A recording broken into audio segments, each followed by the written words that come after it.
One day's already done for week 8 of the WNBA fantasy season, so let's not waste any time getting into our buys and sells for the rest of this week. This week I have 4 buys, 4 sells, and 1 hold. Let's start off with the buys. I'll start with a popular pickup this week in Aziaha James for the Dallas Wings. As of this recording, she's available in almost 80% of ESPN leagues, and if she is available in your league, she's worth a pickup for the rest of the week.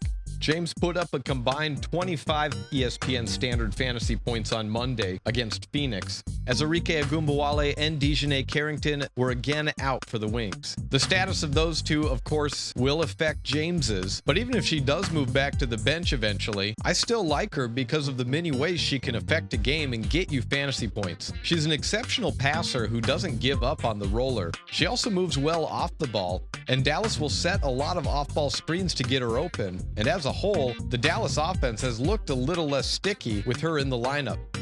In James's first run on the court against Phoenix in a start on Monday, she had 4 shot attempts, a rebound, and 2 assists. I tracked the offensive possessions for that 7-minute stretch, and James had a chance at either scoring or assisting on the play in 7 of the 16 possessions. That's 44% of possessions for a player who jumped into the lineup because of injury. She turned the ball over twice and missed 3 shots, sure, but in fantasy, I care way more about volume of opportunities than shots made. Once Dallas is healthy again, though, the opportunities could fall off a cliff.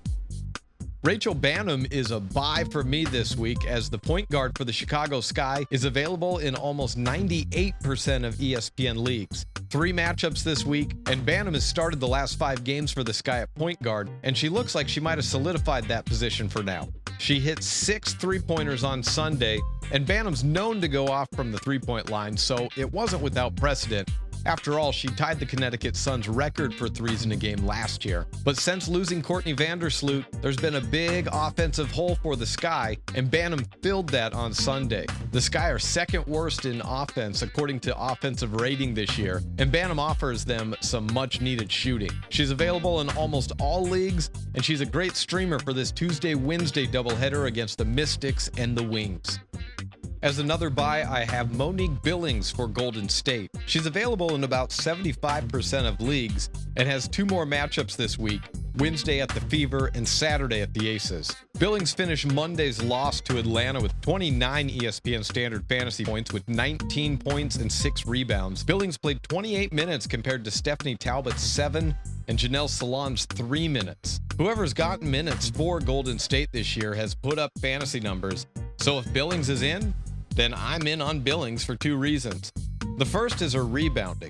She averages 5.2 per game, and her ability to box out on the interior might be part of the reason why she has continued to get minutes. Golden State shoots the most 3-pointers in the WNBA and also shoots the worst percentage, and that means a lot of rebound opportunities for Billings to gobble up.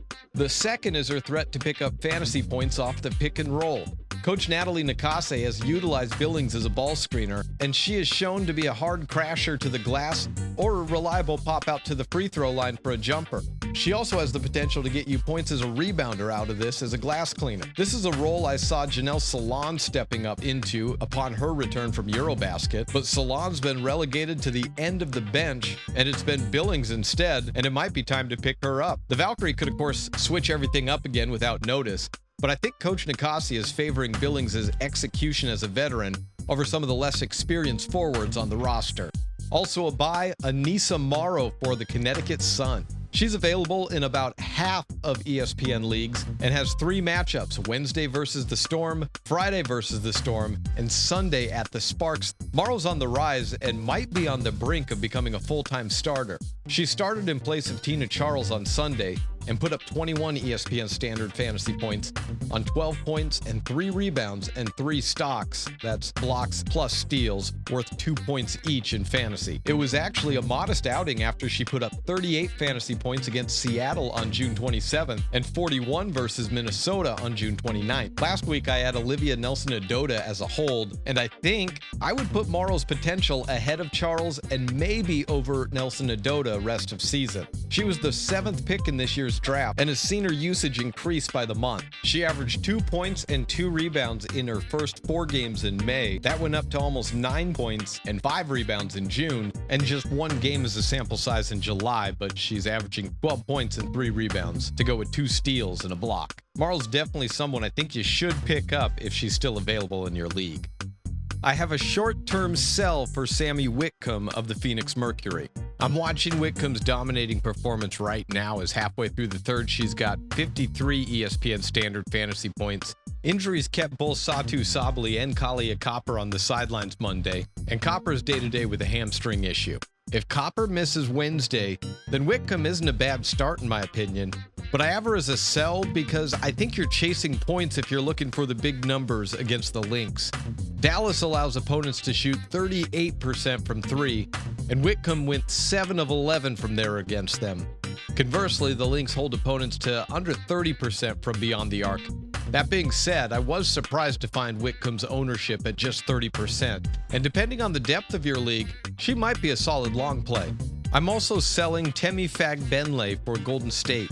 Fagbenle has 2 matchups this week, Wednesday at the Fever and Saturday at the Aces, and she's owned in almost 50% of ESPN leagues. She continues to start for the Valkyries, but I don't think her output warrants a near 50% own rate. Temi exploded in mid-June with 44 ESPN standard fantasy points against the LA Sparks, but that coincided with the Valkyries being extremely thin at the post, and now that they aren't, Temi isn't going to be much of an offensive factor for the foreseeable future. If you have Fagbenle, I'd be exploring my options. Sell Elizabeth Williams. The positive for Williams is 3 matchups this week, Tuesday, Wednesday, and Saturday. The big negative is Camila Cardosa, who's been out playing in AmeriCup, is back Tuesday, and Elizabeth Williams figures to go back to the bench. In her short time starting, Williams has looked active as a screener, roller, and rebounder, and she's been an active cutter as well to the hoop when Angel Reese gets doubled. Everything I saw on Sunday from Williams was a buy outside of the one thing that Camila Cardosa is back, and the minutes are sure to decrease for Williams. She played 35 and 36 minutes in the 2 games without Camila. Those minutes probably get cut by half, so then half your expectations for her 2-game stretch of 32 points and 21 points to more like 16 points and 10 points going forward. That being said, the veteran center had a great stretch, so we'll continue to monitor. I've got a sell for Ari McDonald for the Indiana Fever. Also with 3 matchups this week, McDonald has possibly gotten you through a few tough stretches this season, especially if you're a Caitlin Clark owner. She's averaged 21.1 ESPN standard fantasy points per game with Clark out with the hamstring injury. But her production is heavily impacted by Clark's availability, and Clark on Monday participated in 5-on-5 scrimmages. Now, we don't know if she'll return to face the Valkyries on Wednesday, but if she does, McDonald is probably droppable, or at least a heavy downgrade.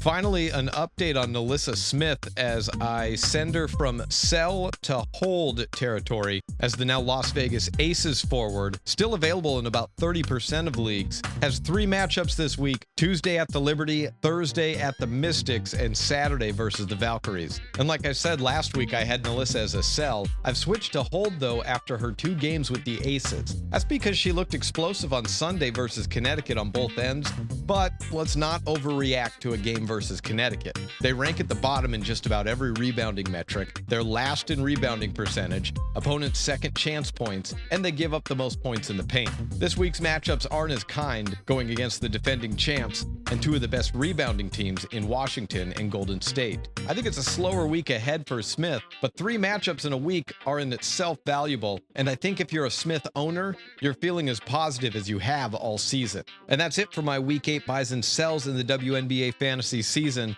Let me know who your buys and sells are, and if you enjoyed this video, give it a like.